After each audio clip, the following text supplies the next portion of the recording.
வாங்க இந்த அருமையான உருளைக்கிழங்கு சால் நான் எப்படி பண்றதுங்கறத பார்க்கலாம். ஆர் மஞ்சுளாஸ் கிச்சனுக்குள்ள போவோம் வாங்க.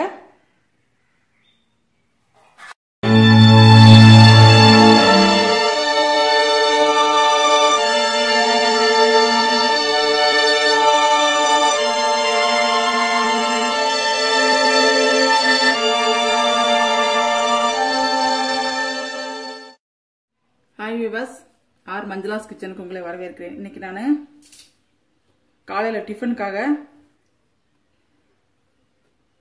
மத்தியானம் லஞ்சுக்கும் சேர்த்தே தான் இது ஒரு உருளைக்கிழங்கு வச்சு ஒரு சிம்பிளாக ஒரு சால்னா பண்ண போகிறேன். பாருங்கள், இப்போ உருளைக்கிழங்கு 3 உருளைக்கிழங்கு நறுக்கி வச்சுருக்கேன். பெரிய பெரிய கிழங்காமும் 2 தக்காளி அறுத்து வச்சுருக்கேன். ஒரு குக்கரை கடாயில் வச்சு அடுப்பில் வச்சுருக்கேன். பாருங்கள், இப்போ அடுப்பு பற்ற வச்சுக்கலாம். இதில் கடலை எண்ணெய் ஊற்றுறேன். இதில் கொஞ்சம் எண்ணெய், கொஞ்சம் சால்னாங்கிறதுனால கொஞ்சம் எண்ணெயாக இருந்தால் தான் நல்லா இருக்கும். அதனால் கடலை எண்ணெய் ஊற்றிருக்கிறேன். இது சூடாகட்டும். பாருங்க, நான் இதில் ஒரு பெரிய வெங்காயமும் ஒரு பெரிய தக்காளியும் பேஸ்ட்டாக அரைச்சி வச்சுருக்கிறேன். அதே மாதிரி இதுக்கு மசாலா பொடி அரைச்சி வச்சுருக்கிறேன். இது எப்படின்னா, 1 ஸ்பூன் வத்தல் பொடி போட்டு மல்லி 1 ஸ்பூனு, சீரகம் 2 ஸ்பூன் போட்டிருக்கேன், மிளகு 1 ஸ்பூன், சோம்பு 1/2 ஸ்பூன் இதை போட்டு நல்லா லைட்டாக வறுத்துட்டு பவுடர் பண்ணி வச்சிருக்கிறேன். இதுக்கு வந்து சீரகம் மட்டும் கொஞ்சம் அதிகமாக போடணும், அதனால நான் சீரகம் அதிகமாக போட்டிருக்கேன். நீங்கள் சிக்கன் மசாலா பொடி இருந்தாலும் பரவாயில்ல, இது சிக்கன் மசாலா பொடி தானுங்க. நான் அரைச்சது வந்து அந்த வகையான பொடி தான். அதனால நீங்கள் சிக்கன் மசாலா பொடி இருந்தால் அது போட்டுக்கலாம். இப்போ பாருங்க, இதில் பட்டை, கிராம்பு, பிரிஞ்சி இலை எல்லாம் போட்டுப்பா இதை நல்லா வதக்கிடலாம்.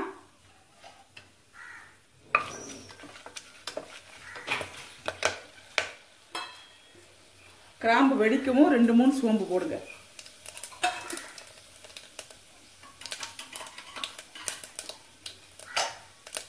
இதுல சின்ன வெங்காயம்,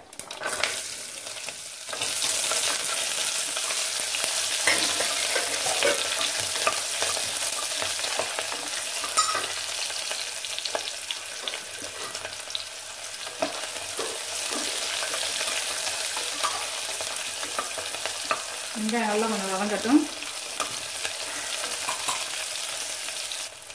பாருங்க, தக்காளி போட்டுடலாம். இப்போ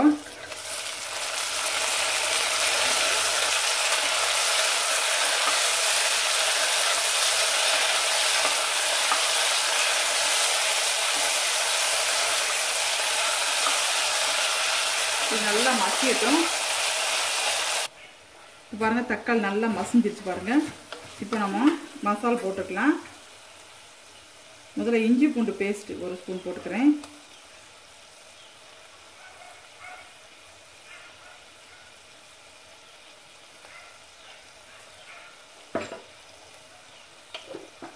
இது நல்லா இதையும் நல்லா இந்த பச்சை வாசனை போகிற கொஞ்சம் கிண்டி விட்டுலாம்.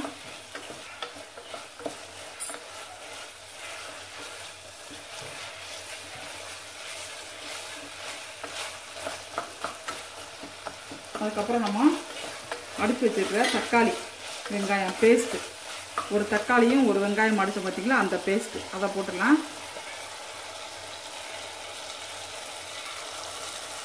இது ஏன் இப்படி அடித்து போடுறோம்னா, கொஞ்சம் கிரேவி நம்மளுக்கு நல்லா கிடைக்கும், அதுக்காக தான் அடித்து ஊற்றுறோம்.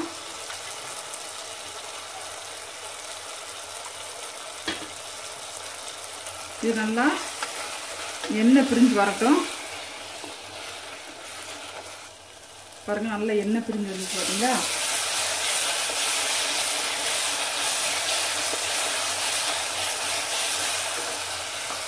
இப்போ நம்ம அடிச்சு வச்சிருக்க மசாலா பொடியை போட்டுடலாம்.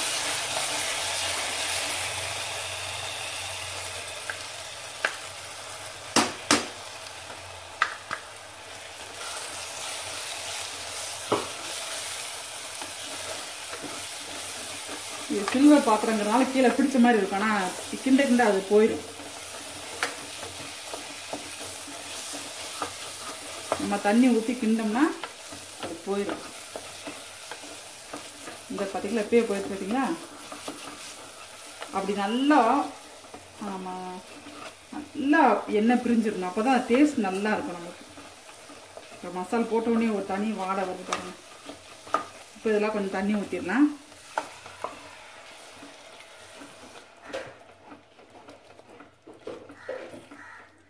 இன்னும் கொஞ்சம் தண்ணி ஊற்றிடுவோம்.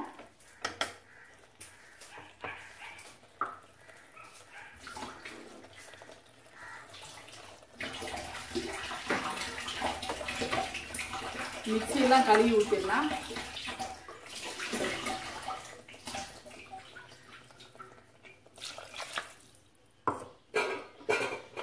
இப்போ இதுக்கு தேவையான உப்பு போட்டுடலாம்.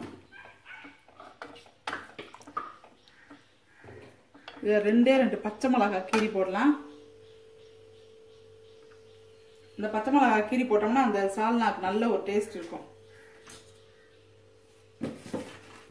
இப்படி கீரி மட்டும் போடுங்க. முதல்ல எண்ணெயில் வதக்கக்கூடாது, கீரி மட்டும் போட்டுருங்க, நல்லா இருக்கும். இப்போ இதில் உருளைக்கிழங்கு, நான் உருளைக்கிழங்கு மட்டும் போடுறேன். நீங்கள் உங்களுக்கு என்ன காய்கறி வேணாலும் போட்டுக்கலாங்க.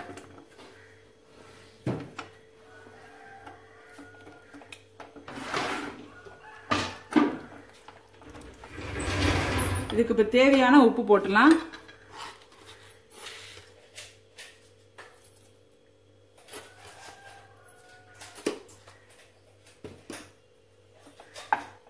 இன்னும் கொஞ்சம் தண்ணி ஊற்றி நல்லா நம்ம குக்கரை மூடி ஒரு 2 விசில் வச்சு இறக்கிடலாங்க.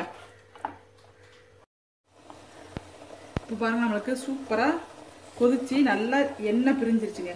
இப்போ நம்ம பாருங்க, ஒரு தேங்காய் ஒரு சில்லு, கசகசா 1 ஸ்பூன், ஒரு 7-8 முந்திரி, தேங்காய் கசகசா முந்திரி, இதை 3ஐயும் அரைச்சி இப்போ இதில் நல்லா தண்ணி பிடிச்சி ஊற்றிடலாம். ஊற்றி நல்லா கொதிச்சு மறுபடியும் இதே மாதிரி எண்ணெய் பிரிகிற வரைக்கும் அதை கொதிக்க விடுவோங்க. இப்போ இதில் கருவேப்பிலை, மல்லி இலை, நிறைய மல்லி இலை பிடிச்சி நல்லா புடிச்சா கட் பண்ணி உள்ள போட்டுடலாம். நிறைய போடுங்க மல்லி இலை, அப்பதான் நல்லா இருக்கும்.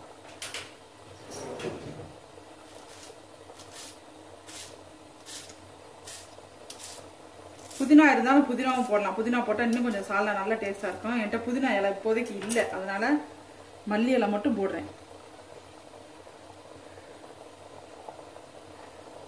இது நல்லா கொதிக்கட்டும். நம்ம ஒரு கிண்ணம் வச்சு மூடி வச்சிடலாம்.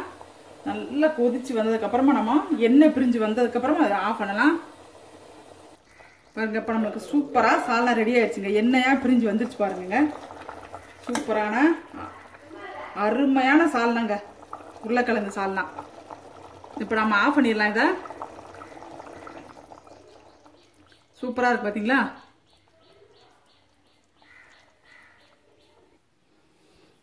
பாருங்க, இப்போ சூப்பரான சால்னா நமக்கு ரெடி ஆயிடுச்சு. இப்போ இதை நம்ம இட்லியில் ஊற்றி சாப்பிடலாங்க.